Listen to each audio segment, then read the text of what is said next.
Trap Show, ENT.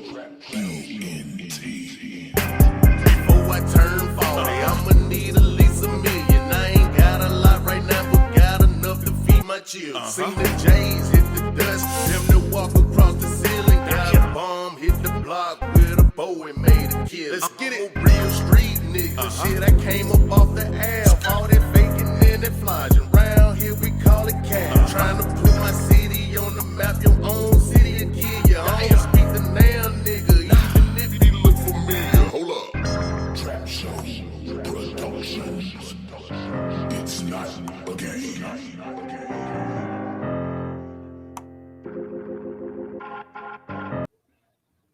Hey man, this your boy Trapper, man, and this is another episode of Trap Show ENT TV, man.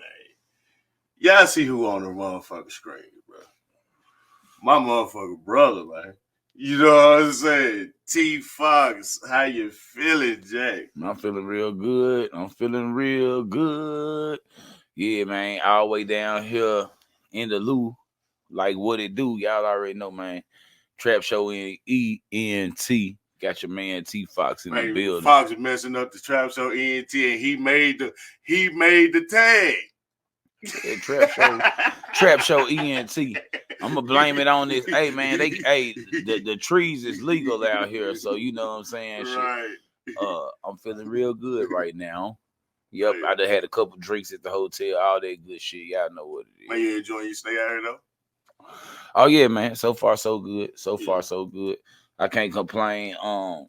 Man, shout out to y'all. If y'all see me pull out this weird looking ass cup, even though it's a weird looking cup, but think about it though, man. This right here keep your boy from getting a drip on the drip.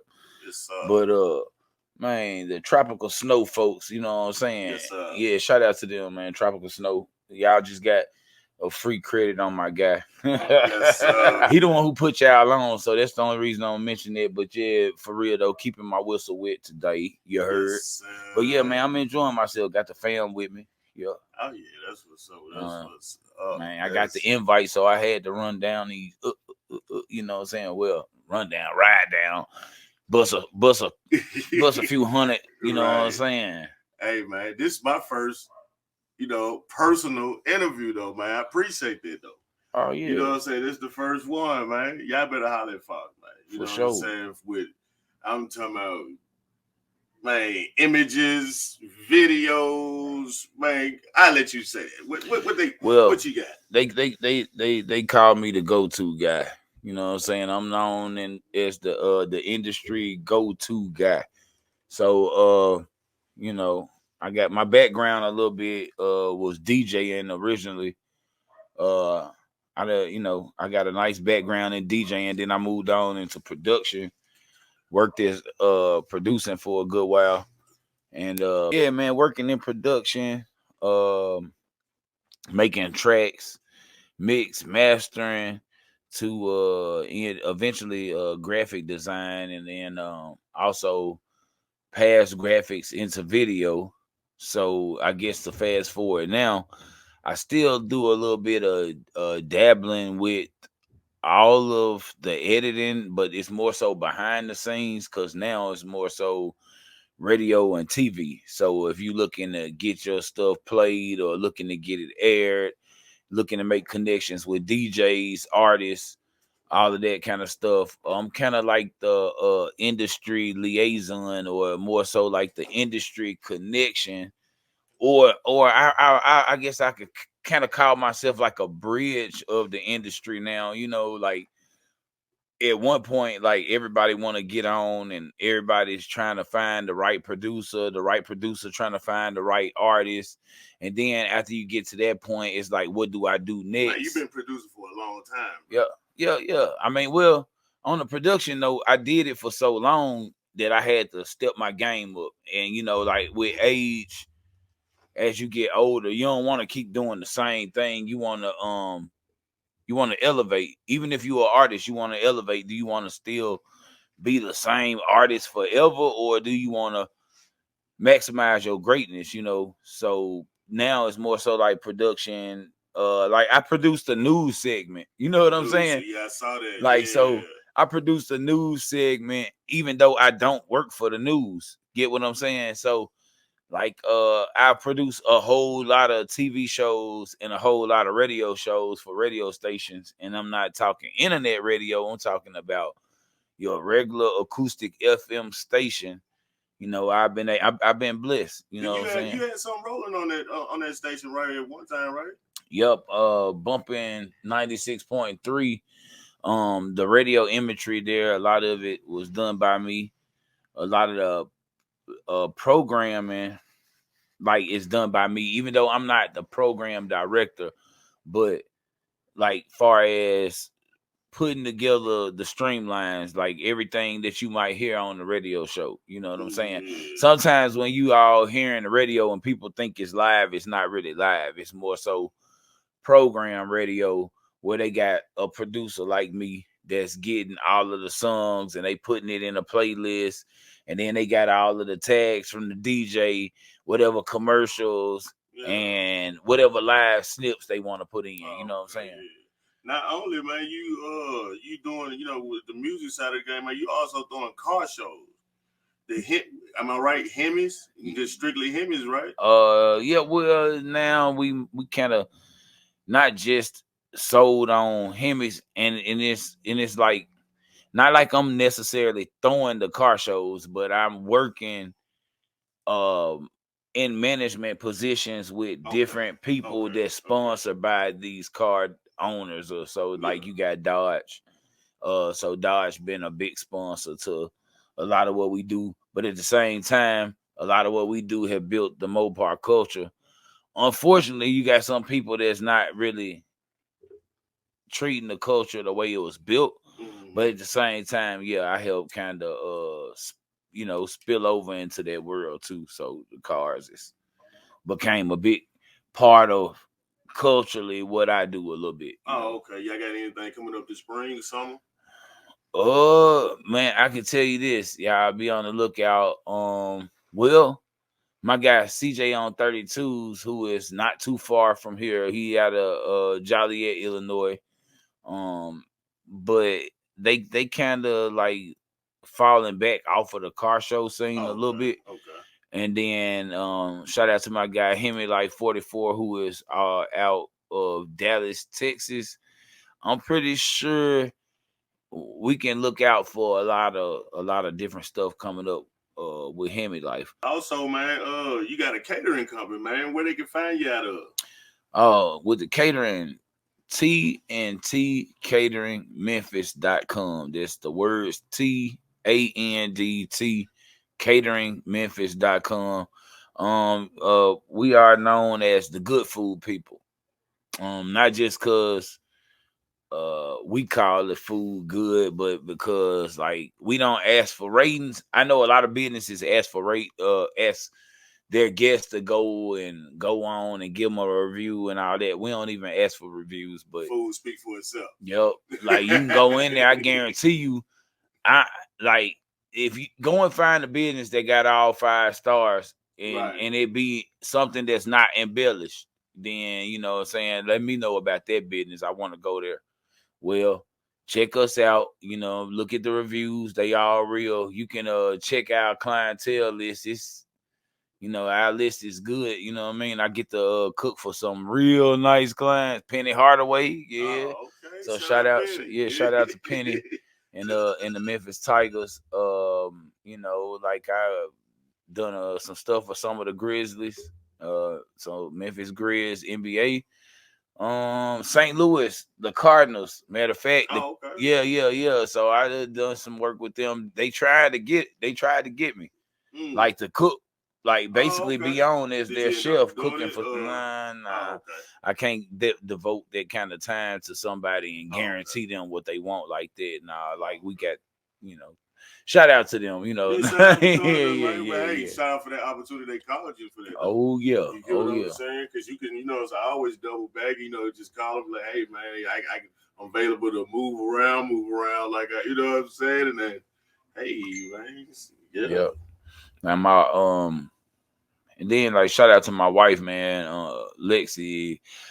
Beautiful designs by Alexis. All of the stuff that we do that's charcuterie and fruit, the stuff that look real good, like that's where she come in, and she does an outstanding job. So, like, I like to give props to the people that's right there with us working, because even though some folks will take all that credit, we don't really care about that. It's all about networking, connecting dots, and all of that good stuff. Right. So, man, the wifey still got the smell goods and the candles and the car fresheners and stuff too, right? oh yeah. We definitely we kind of rebranded Gas Mates. Gas Mates is the company, and we do concentrated air scents. So we do have our own 10 cents that's owned by us, black owned, mixed, and everything completely done in house. But right now we like in a I'm not gonna say a rebranding phase, but we do have several YouTubers that we work with, and as they restructure, we can restructure in business just to fit them. So at the same time, the company grow, and it grow with our YouTubers. So we not trying to pass them up, and they not trying to pass up Gas Mate. So we like collabing to make sure that we keep everything even, so to speak. Oh, okay. Yeah, that's what's up. That's what's up. We're gonna get off the promotion for a little bit. We're gonna dive into the background, man. I got a question for you, man. How was it for you before you joined the military? Marines, I mean. You know what I'm saying? So before I joined like, what made you, what I'm saying, join the Marines, and how was it for you when you first got there? You get what I'm saying? So man, it's kind of crazy. Like I always said, I never ever. And hold on for a second. Don't pardon me. Appreciate your services, my guy. Thank you. Yeah, I always said, man, I never go into the military. I wasn't cut out for that. Cause as crazy as it might sound, I always saw myself more so in the younger years as being like I mean, some folks don't like hear this and like take it how you want to take it, but I know what I mean by it. But I want to be a crooked cop. So not that I want to be just a police officer, I want to be a crooked cop, because from what I saw of police officers, not like no disrespect, no dropping on nobody or nothing, but what I saw and witnessed of police officers back in the day was like, whoa, like they you know what I'm saying, they can really like pull off some stuff. And I thought, shit, I want to do that. Now, did you see that from somewhere? Like, I mean, hands on, like, you get what I'm saying? Like some crooked shit, and you just like, or it was more TV, or I tell you what, I can make it easy without. Are we speaking as a young child too, right? Or yeah. So it ain't like nobody. I don't know none of these individual names or whatever. So, how they say it in the streets of the internet world now. This is all allegedly. I'm just saying, allegedly.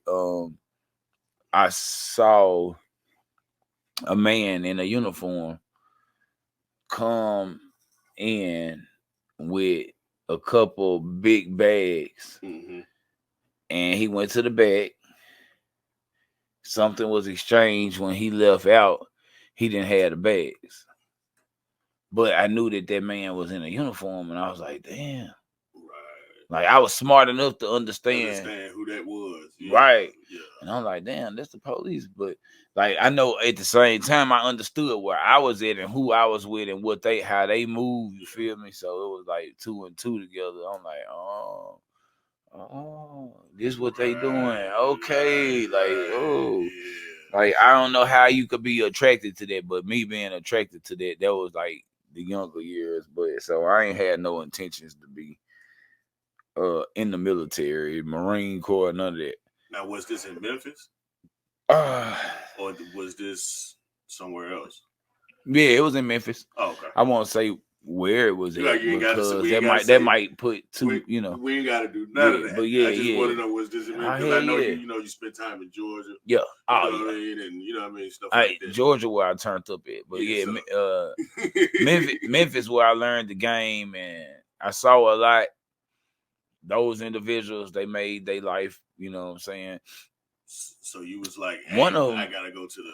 So I could say it like this. One of them supposed to be my dad, right? I grew up with one nigga that's supposed to be my daddy, and he was a D boy or whatever. He had the trees, so that was my first encounter with weed, and he always had it, but he also had police friends. Right. So you know, and we also talking about back in the day too. Yeah, so, way back in the day. So you know they police on payrolls. Yeah, ain't no telling what was going down. Right. I don't know nothing. I was just a snotty nosed kid. I ain't know nothing. I don't know. So you was like, hey, I saw this. Hey, I need to get that out nigga ain't even my daddy, so I don't know nothing. Like I said, he wasn't even my real daddy. Shit, I don't know. Right. As far as I know, I don't know shit. Look, but I know what I saw. You know, I know what the route I wanted to go, but I ended up, man. My parents was military, so that was number one. My real parent was military, and they was in the army. So everybody in my family was army. Me, at the time I went to college and all that shit. I was doing all right. Had a kid on the way. I'm just fast forward on across the field. Had a kid on the way. And a lot was going on. Kept getting into shit. I was selling weed by then myself, and me trying to move around a little bit. I didn't make the right decisions. It's just like every time I kept getting caught up. No, if you keep getting caught up, then it's time to leave that shit alone. So I was getting caught up that last go round. I was like, you know what? Shit, if I mean 9/11 had just happened. So I may as well go in the military. And I'm like, what the hell am I thinking? Then I said, you know what? If I'm going to do it, man, I'm going to go to the Marines because ain't nobody in my family did it. That shit hard. And if I do that, everybody will know to take me serious, right? So I went to the Marines so I could be taken serious. Okay. So how was that first on the field experience? Like, this is it.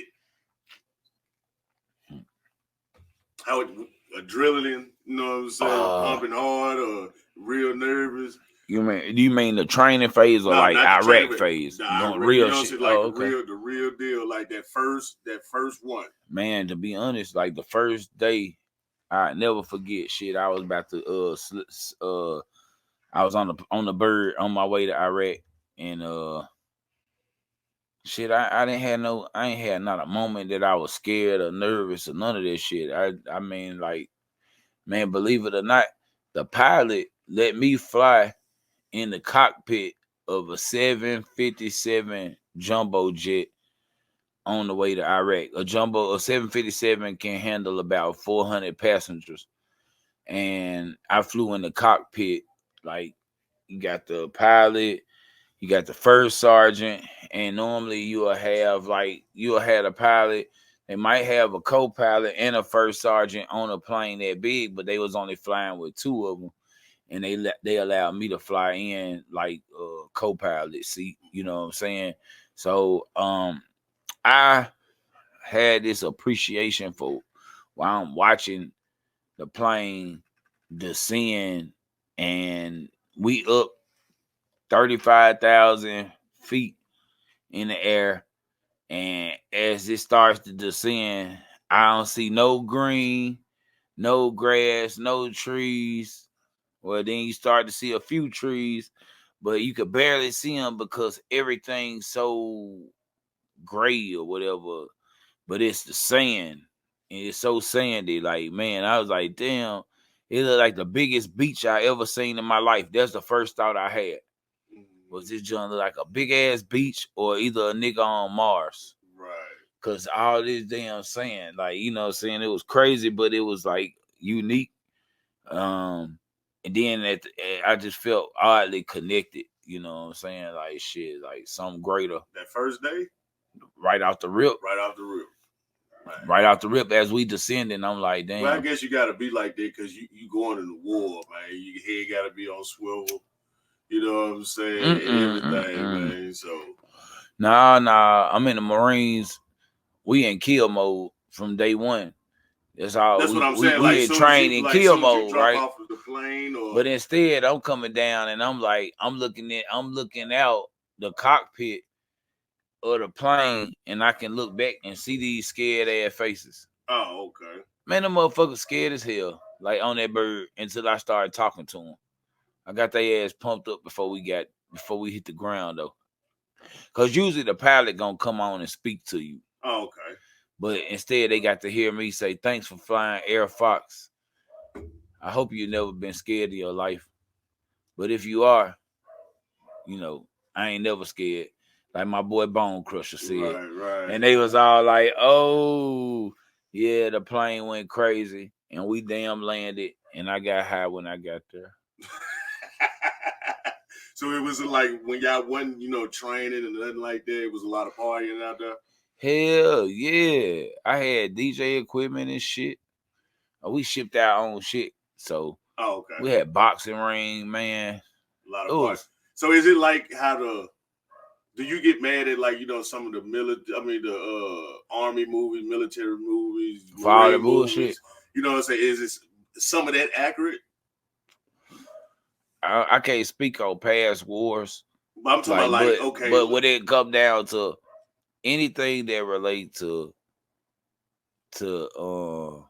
being in the Middle East, Kuwait, especially Kuwait, y'all ain't doing shit in Kuwait.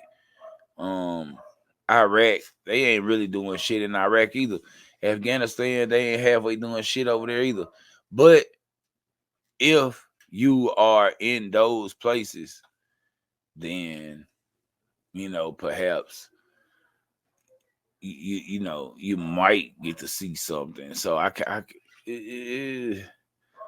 but half of the time though, I'm sure they got somewhere for everybody to go relax while you there.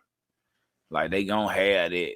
They gonna have reggae nights. They gonna have R&B nights. All of that. And somebody is doing some fucking. You know what I'm saying? They doing some fucking. If your girl over there, she ain't safe. Man. If your dude over there, he ain't safe. And I'm glad. Hey, we talking Iraq? Yeah, shit. The motherfucker over there, they ain't safe. Cause just think about it. Like I'm good. Like I ain't with none of that shit. I ain't sleep with chicks overseas and all that old shit. But for the folks that look at their life and value it like differently the way I value my life, they might look at their life and value it off of simple shit like, hey, they might say, man, I might die tomorrow. I ain't gonna give me no ass no more. And look at Susie over there. She over there. I might die tomorrow too. Oh, I'm in love. Waka waka waka flaka flaka flaka flak flak. And next thing you know, man, shit, he done smashed that ass. She done smashed his ass. They get back to the States. Both of them hate each other. Get what she gonna do? He took it from me. Oh my God. Like, that's what crazy. The fuck? That's crazy. And now they take this dude, and now he got sexual assault on his record. That's crazy. That's how the military goes. So that's why I tell these dudes, don't ever sleep with military chicks if you in the military. Fuck them. Do you recommend young fellas to go? Nope. I don't recommend you to do shit, but get an education and tap into your inner self. What type of skill do you have that can make money, and what product could you make? Right. That's what it is. It's all about product and money, because the military is slavery. It's like somebody that actually tell you when to get up, when to go to bed. They when look at you, hey, piss right now. Right. What the fuck? Like, pull your dick out right now. Wow. Like, what the fuck, nigga? You right here by my shit. Right. Move your face over, bro.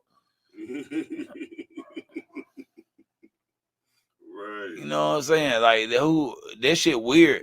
If that ain't regular. Nah. So what was one of the worst things you seen? Racism. Racism. Yeah. Heavy. Like a lot of people racist, right? And is racism really fake? Well, I'm talking about over there while you was in war. Oh, okay. Over there. Yeah, over there. You know, I'm talking like, you know what I'm saying, like the worst thing you seen, like, or a situation. I'm gonna tell you straight up. Worst situation was so one of the the craziest I guess experiences I had was it was a guy, his name was Mr. Aziz, and ironically I seen a picture of him the other day with another Marine, and I'm like, how the hell he get a picture with Mr. Aziz, but it ain't no picture with me with Mr. Aziz, and I introduced them. Then I said, damn, I'm the one that took the photos, no junk. So even back then I was busy like photos and videos, even when before the technology was big as it is. But I met his wife, and she was telling me that they was innocent, that the people was innocent, and I was like, okay, okay, people are innocent, and that our brothers and our husbands, they kill our brothers and our husbands. She said, you all kill our brothers and husbands for no reason. And I'm like, whoa, like imagine somebody coming to you saying that y'all killing their family members. Like, how we killing your family members? Like, and we don't know why. Like, imagine it. Like, so now I gotta go to the boss, like, hey, like what's going on? Why we doing this? And they can't give you an answer. Like, bro, that right there was like not it. Right. Like I didn't have an answer to that. So for that reason I couldn't rock with it. And it's like, yeah. So like I guess at that point, it changed the scope of what I was doing, like the job that we had to do. Oh, okay. Yeah. Well, unfortunately, man, we done ran out of time a little bit, man. I know you're running a little tight schedule. I still appreciate you coming up here, man. The Trap Show, ENT TV, man. I know this ain't the last interview, y'all. You know what I'm saying? This ain't the last. It's to be continued. Yeah, for sure, man. Y'all already know, man. It's your man, T Foxe. Y'all check me out on YouTube, man. T Foxe in the E320. Man, I got so much. Just go all the way back and check your boy out, man. Y'all, if y'all don't know who I am, and you really need to know, just Google me, TFOXE. You heard, man. Shout out to my guy, Trapper, Trap Show ENT. Y'all know what time it is. Trap Show ENT. Yes, sir, man. Please stay tuned in to the Trap Show, Jack.